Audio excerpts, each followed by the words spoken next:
accusés injustement. Un soutien inconditionnel pour les 6 salariés cégétistes du centre hospitalier poursuivis pour harcèlement moral à l'encontre de 3 collègues dans le service des urgences. Les faits remontent à 2006, la plainte en novembre 2007, un mois après les élections professionnelles, et la mise en examen juillet 2008. Selon les militants, une affaire sans fondement pilotée par l'ancien directeur pour affaiblir l'influence des représentants du personnel CGT, élus à l'époque à plus de 60%. Quand on voit que ce qu'on reproche aux collègues, c'est des dessus de lit enlevés, des carafes d'eau soi-disant vidées, soi-disant des brimades, mais il n'y a aucun témoin de ces brimades, c'est tout des on-dit, il n'y a pas de faits constitués. Dans un mois auront lieu de nouvelles élections professionnelles. Le tribunal correctionnel a jugé bon de reporter le procès au 9 février prochain. Chers camarades, chers amis de la CGT, bonjour et merci d'être présents devant le tribunal de Perpignan. Aujourd'hui, bien sûr, vous faites d'abord un geste de solidarité fort en direction d'Odeline, Claudine, Dany, Maryse, Didier et Jean-Pierre. Nos 6 camarades en ont besoin. Eux qui sont pointés du doigt, accusés injustement, traités comme le plus odieux des criminels, à qui on a infligé plusieurs heures de garde à vue jusqu'à 48 heures, privés de la liberté de se voir pendant de longs mois pour, in fine, être mis en examen. Se faire traiter de bande organisée, quasiment de mafia, ce fut dur, c'est dur. Et au nom de la CGT, je les félicite pour le courage dont ils ont fait preuve depuis maintenant près de 5 longues années. Ils attendent de la justice avec la force de l'innocence qu'elle soit juste en effet. Qu'elle écoute leurs témoignages avec autant d'attention que l'instruction a pris en compte celui des accusateurs.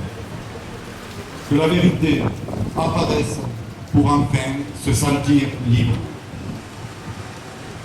L'autre dimension indissociable de ce rassemblement est liée à l'appartenance syndicale des mises en accusation.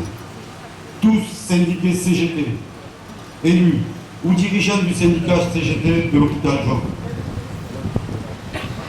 Quelques questions apparaissent rapidement lorsque l'on regarde ce dossier.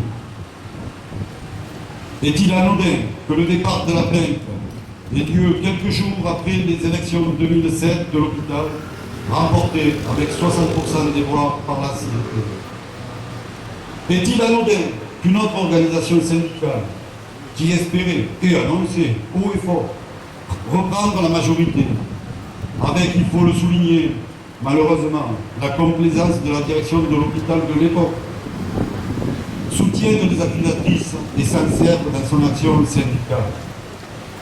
Est-il anodin, enfin, que ce procès ait lieu un mois tout rond avant les nouvelles élections des fonctions publiques d'État et hospitalières du 20 octobre 2011? Cela fait beaucoup de coïncidences. Et pour ce qui nous concerne à la CGT, nous trouvons que ça en fait trop. Oui, la CGT du CHP Joffre est visée, et donc, à travers elle, toute la CGT, parce qu'elle gêne. Oui, comme pour les ASF et tant d'autres dossiers, certains dans ce pays et dans ce département ont bien compris que la criminalisation de l'action syndicale, mais aussi des dirigeants et des élus, était une arme possible, espérant détourner la CGT de son mandat, la défense permanente et acharnée des salariés. Je le dis avec toute la détermination et la même force que celle qui anime nos 6 camarades. Jamais la CGT ne laissera détourner de sa mission première, celle que les salariés attendent d'elle. La défense de leur emploi, de leurs conditions de travail, de leur santé et des services publics qui sont nécessaires à notre société. Jamais nous ne faiblirons avec nos armes à nous, celle de la mise en mouvement des travailleurs pour la justice sociale, la liberté syndicale, la solidarité entre salariés et la recherche permanente d'un monde démocratique où l'humain est au cœur des préoccupations de la société. Merci.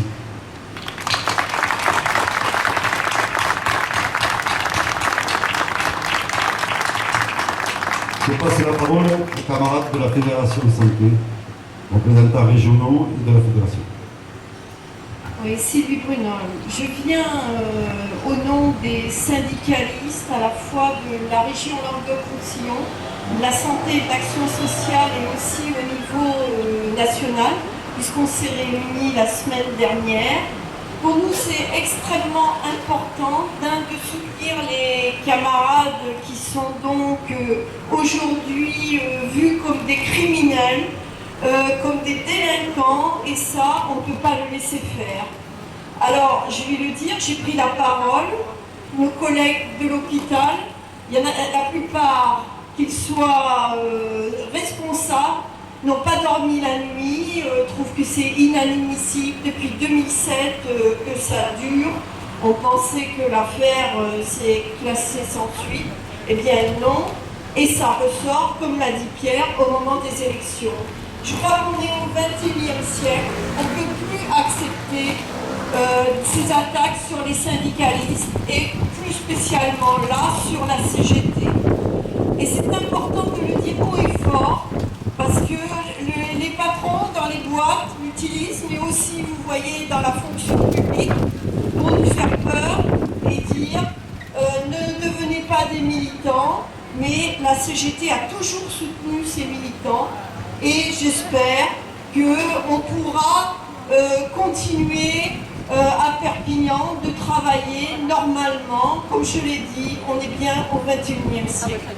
Je ne sais pas si mon collègue qui est venu aussi de la fédération veut dire un mot, Didier Ferrière, qui est aussi responsable national. Oui, je voulais dire qu'il ne faut rien lâcher. Nous ne laissons pas bafouer le droit syndical. Légitime il est. Donc voilà, combattons tous ensemble auprès de nos camarades aujourd'hui et demain.